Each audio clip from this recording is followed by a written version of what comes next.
Well, good evening, everybody. At home, finally, back from the rally. As you can see, I still got bags of pop cans all over the place. My busted four-wheeler, broke down van, truck's at the shop with a tranny issue. Of course, Alex running around like a psycho behind me. This thing, probably not going to be able to see very well. The sprocket there actually sheared the bolts right out of the hub, and it was not fixable out there the way it was, so it got welded. So I got to replace the axle and everything in that. Found a cheap one on eBay. The van has been running like crap for over a month now, and I pulled some spark plugs out a couple days ago, and the electrodes off the spark plugs are gone. They're history, toast, kaput. So, and then I realized I was a couple thousand miles over an oil change, and tires need to be rotated, and fuel filters getting plugged up. So I was like, okay, complete and total tune-up time. You can see I took the hubcaps off. I haven't loosened the lugs on this side yet. A lot of dust building up in those. But, went up to the local parts store. They didn't have enough spark plugs, so they had to order some more. I got the lugs busted loose up there. As you can tell, I plan on doing some massive work on this thing. And the bad thing about this vehicle is you pretty much have to drop the gas tank to get the fuel filter. So, it's a real pain in the rear. But, oh, excuse me.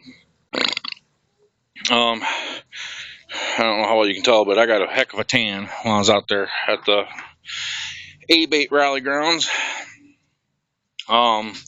Anybody wants to look it up, it is A-Bait Freedom Rally held in Algona, Iowa. It's held every 4th of July, 3rd, 4th, and 5th. So, the last time I heard, there was roughly 8,000 to 8,500 people out there for 3 days. So that place was a mess. There goes Alex. There go the guys quick. So,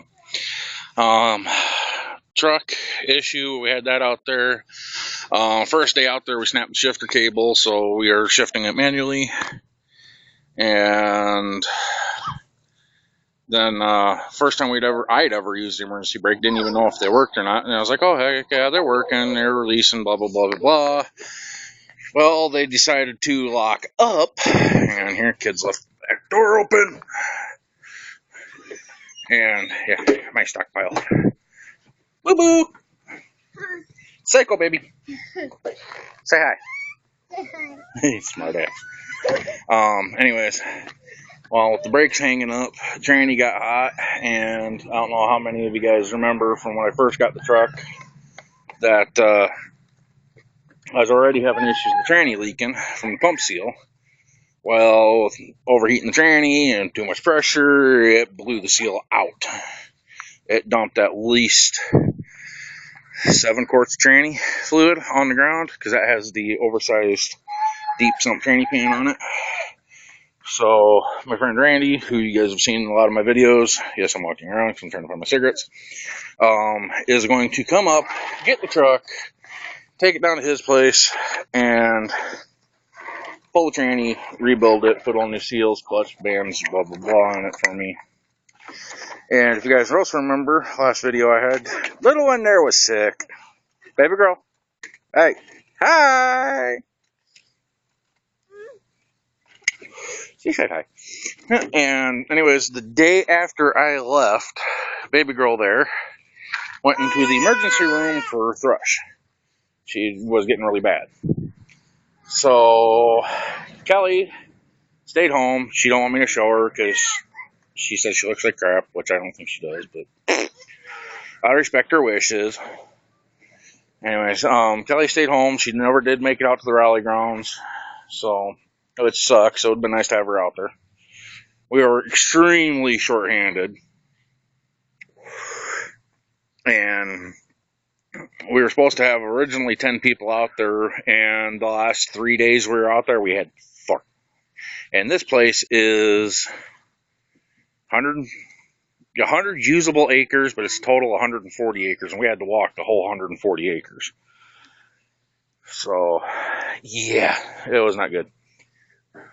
I mean, I was in so much pain that there was a couple of days it took me like 2 hours to even get out of the tent. But yes, I did sleep in a tent on a crappy air mattress. So by the time I got home, it was take a shower, get cleaned up, and I went the heck to bed.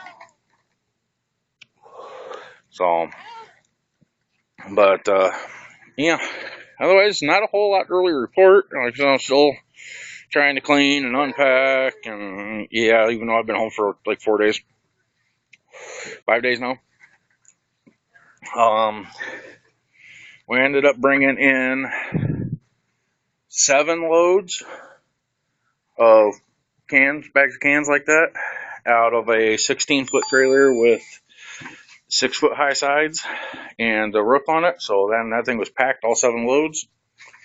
But 4-wheeler, besides the sprocket issue, as you can see, I do have a trailer ball on there now. That's actually off my truck. My flag. Yeah, where was I going? Okay. Did really good for the fact it's only a 250cc, and I was pulling a 8-foot trailer with 3-foot high sides, and that thing was loaded all the time.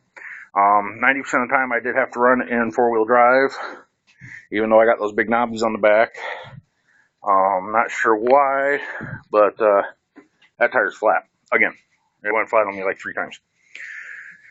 So, but otherwise, high gear with a full load on, I could not go anywhere. That kept popping tranny out of gear. So I don't know if that's a safety feature or if I got tranny issues, but I put it in low gear, 4-wheel drive, and this thing would drag about anything. And the last day we were actually out there, I had that out there. I took trailer off, and there's still some people out there. There's probably 12, 13 A-Bait members and everything still out there. They had 4-wheelers too. And they're all 500s, 600s. There was even one 800. We decided to have a drag race down the main strip, which goes front to back of the park. And that thing actually took second place out of the whole of them that were out there. That thing's actually, and one guy said that was right behind me. He just couldn't get enough speed to pass me. He was doing 50, and he was like 2 feet away from my back bumper. So, a little 250cc, I can tell it's been, had some engine work to it because it should not have gone that fast. But I actually might trade this one off for something bigger, just because I've already put in my bid for next year. So, but a lot of people were giving me crap about these, thinking they were turn signals. And I was like, no, they're not turn signals, they're rearview mirrors. And they were asking what the button's for on the side there. I was like, it's got a freaking stereo in it. And they're like, no. So I just reach underneath. There we go. And get a little pop.